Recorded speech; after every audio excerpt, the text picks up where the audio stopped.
بہت سی عورتوں کا آپ دیکھیے جوان ہے تو خالی میک اپ کرنے کے چکر میں اس کی زندگی کٹ رہی ہے. کبھی یہ کریم لگاتی, کبھی وہ کریم لگاتی, کبھی یہ پاؤڈر, کبھی وہ پاؤڈر, کبھی یہ کپڑا, کبھی وہ کپڑا, اسی میں اس کی زندگیاں کٹ رہی ہے. ہاں یہی سب کرنے میں اس کی زندگیاں کٹ رہی ہے. غور کیجئے میرے بھائی, میرے بھائی اور میری بہنوں, زندگی ان سب چیزوں میں مت کاٹو. زندگی کاٹو تو اللہ تبارک و تعالیٰ کی عبادت میں کاٹو, اللہ کو خوش کرنے میں کاٹو. ورجل قلبہ,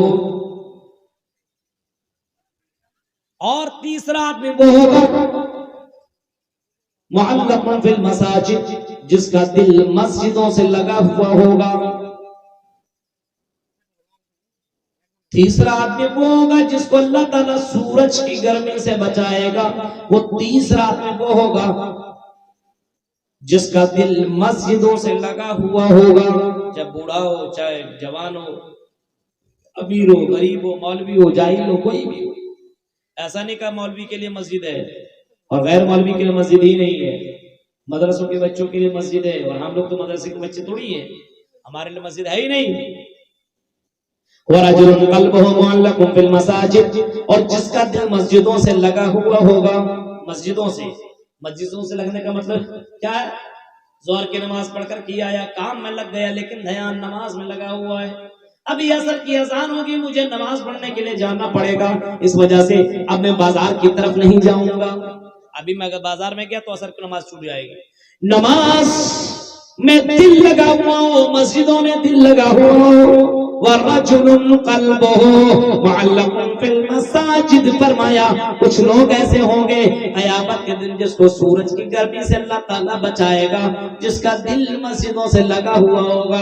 ظہر کی نماز پڑھ لے گا تو عصر کے لیے, عصر کی نماز پڑھ لے گا تو مغرب کے لیے, مغرب کی نماز پڑھ لے گا تو کھا پی کر کے سوئے گا نہیں, بلکہ انتظار کرے گا عشاء کی, اور عشاء کی نماز پڑھنے کے لیے دل لگا ہوگا کہ اذان ہوئی ہے کہ نہیں ہوئی ہے, اذان ہوگی جا کر کے نماز میں پڑھوں گا. اور نماز پڑھنے کے بعد آ کر کے اپنے اپنے بستروں میں سو جائے گا, موبائل میں زندگی نہیں کاٹے گا. اگر رات میں زیادہ دیر تک میں جاگ گیا تو فجر کی نماز میری چھوٹ جائے گی, میں مسجد میں پہنچ نہیں پاؤں گا, اور وہ ثواب میں حاصل نہیں کر پاؤں گا. جس کا دل مسجدوں میں لگا ہوا ہو, جس کا دل عبادت میں لگا ہوا ہو, اور جس کا دل مسجدوں میں لگا ہوا ہو, ایسے لوگوں کو بھی اللہ تعالیٰ قیامت کے دن سورج کی گرمی سے بچائے گا. سوچ سکتے ہیں آپ, ہم لوگوں کا دل مسجد سے لگا ہوا ہے, جمعے کے دن بھی نماز پڑھنے کے لیے جاتا تو ایسا لگتا ہے کہ سسرال جا رہا ہے, لاسٹ میں پہنچے گا. لاسٹ میں امام صاحب خطبہ دے رہے ہیں, پون گھنٹہ سے آدھا گھنٹہ سے خطبہ دے رہے ہیں, لاسٹ میں یہ پہنچتے گا, لاسٹ میں, اور سوچے گا اب تو میں جنت یہ ہو گیا. میرے بھائی یہ حال ہے مسلمانوں کا. ایک نماز بھی پڑھتا ہے وہ بھی اس میں بھی انٹری نہیں. جب امام صاحب خطبہ کے لیے کھڑے ہوتے ہیں تو فرشتے اپنا رجسٹر بند کر دیتے ہیں, اب نام نہیں لکھا جائے گا, جو بھی آئے گا اس کا نام درج نہیں ہوگا. اب تم آ رہے ہو لیکن کوئی مطلب نہیں ہے. اب جب رجسٹر ہی بند ہو گیا, اب اس کے بعد تم مسجد میں آ کر کے نماز پڑھ رہے ہو. کہاں گئے تھے جمعہ کی نماز پڑھنے کے لیے؟ جمعہ کی نماز تم نے کہاں پڑھی ہے؟ تم سوچ رہے جمعہ کی نماز ہم نے پڑھی, تیرا تو نام ہی درج نہیں ہوا ہے, تم نے تو پڑھی ہی نہیں وہ نماز. اب بتائیے, جس کا دل مسجدوں سے لگا ہوا ہو, ایسے لوگوں کو اللہ تعالیٰ قیامت کے دن سورج کی گرمی سے بچائے گا. ایسے لوگوں کو سورج کی گرمی سے بچائے گا جس کا دل مسجدوں سے لگا ہوا. سوچیے آپ, نبی کے دور میں, نبی کے صحابہ کرام کے دور میں کچھ لوگ ایسے تھے, کچھ لوگ ایسے تھے جن کا دل مسجدوں میں لگا ہوا رہتا تھا. دور دور سے نماز پڑھنے کے لیے مسجدوں میں آیا کرتے تھے, ہر وقت آیا کرتے تھے. ظہر عصر مغرب عشاء فجر ہر وقت آ جایا کرتے تھے. ایک صحابی تھے تو 2-3 کلومیٹر دور سے پیدل آتے تھے اور پھر جاتے تھے, پیدل آتے تھے, پیدل جاتے تھے, پیدل آتے تھے, پیدل جایا کرتے تھے. لوگوں نے کہا یار یہ روزانہ پیدل آتا پیدل جاتا, اتنا دور سے آتا, اتنا دور سے جاتا, پھر آتا پھر جاتا, چلو ہم اس کو سواری دے دیتے ہیں, سواری فراہم کر دیتے ہیں. سب نے بلایا اور کہا کہ میرے بھائی آپ روزانہ پیدل اپنے گھر سے آتے ہو, بڑی اچھی بات ہے, نماز پڑھتے ہو اچھی بات ہے, پھر جاتے ہو پھر آتے ہو, 3-4 کلومیٹر تم کو آنا جانا پڑتا, بہت ٹائم تیرا لگ جاتا ہے. اس وجہ سے میرے بھائی ہم نے آپس میں فیصلہ کیا کہ ہم تمہیں ایک سواری دے دیں گے. ہم آپس میں چندہ اٹھا کر کے ایک سواری خرید لیتے اور تمہیں ایک سواری دے دیتے.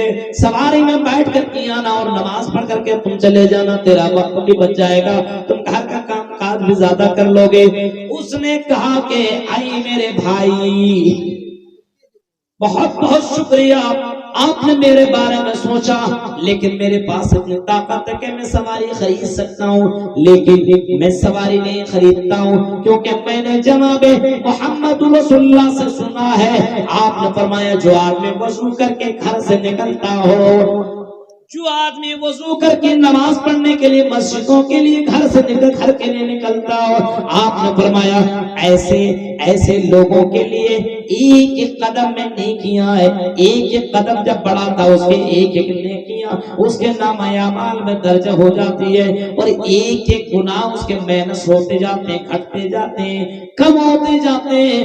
میں اسی وجہ سے چل کر کے مسجدوں میں جاتا ہوں, اسی وجہ سے ظہر میں, عصر میں, مغرب میں, عشاء میں, فجر میں چل کر کے جاتا ہوں, تاکہ میری نیکیاں بڑھ جائیں اور میرے گناہ کم ہو جائیں. مجھے سواری کی ضرورت نہیں ہے. میں جب ظہر کی نماز پڑھ کر کے گھر میں جاتا ہوں تو عصر کے نماز کے لیے میں پریشان رہتا ہوں, عصر کی نماز پڑھتا ہوں تو مغرب کی نماز کے لیے پریشان رہتا ہوں, جب مغرب کی نماز پڑھتا ہوں تو عشاء کی نماز کی فکر میں لگا رہتا ہوں, اور جب میں عشاء کی نماز پڑھ کر کے سوتا ہوں تو فجر کی نماز کے لیے میں فکر مند ہوتا ہوں. میں اسی چکر میں لگا ہوا رہتا ہوں. میرے بھائیوں, ایسے لوگوں کے لیے وَرَجُلٌ قَلْبُهُ مُعَلَّقٌ فِي الْمَسَاجِدِ, ایسے لوگوں کے لیے قیامت کے اللہ تعالیٰ سورج کی گرمی سے ایسے لوگوں کو بچائے گا, سورج کی گرمی سے بچائے گا ایسے لوگوں کو جس کی زندگی مسجدوں میں لگی ہوئی ہوگی, مسجدوں سے لگا ہوا ہوگا.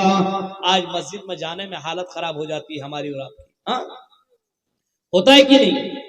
مسجد جانے کے بعد جائے ولی صاحب کیا مسجد میں جائیے, آپ نہیں جائیں گے, ابھی مجھے کام ہے, مجھے فرصت نہیں ہے, ابھی میں جا نہیں سکتا ہوں. غور کیجئے, آج ہماری اور آپ کی حالت اور سچویشن ذرا دیکھیے میرے بھائیو.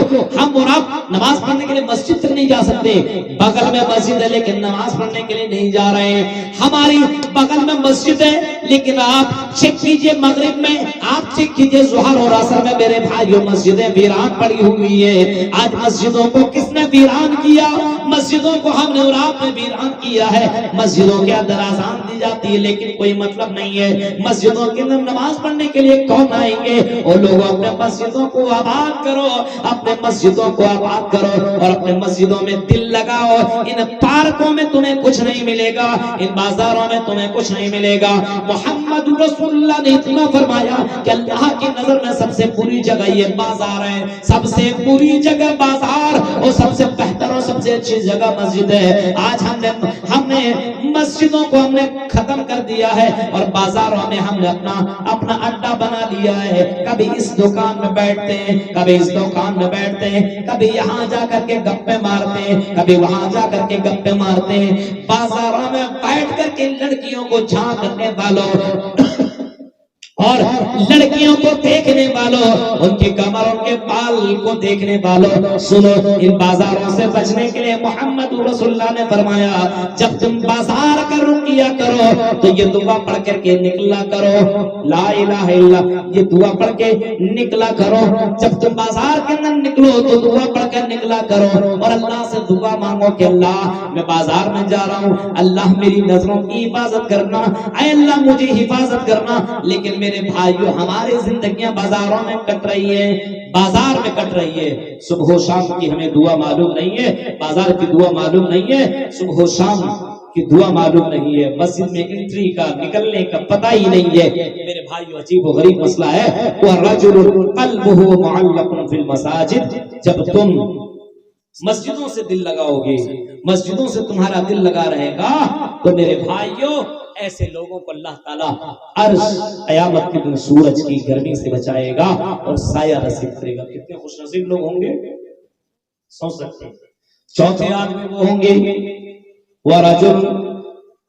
ورجلان تحابا فی اللہ ورجل, اور چوتھا آدمی وہ ہوگا جو اللہ کے لیے محبت کرتا ہوگا.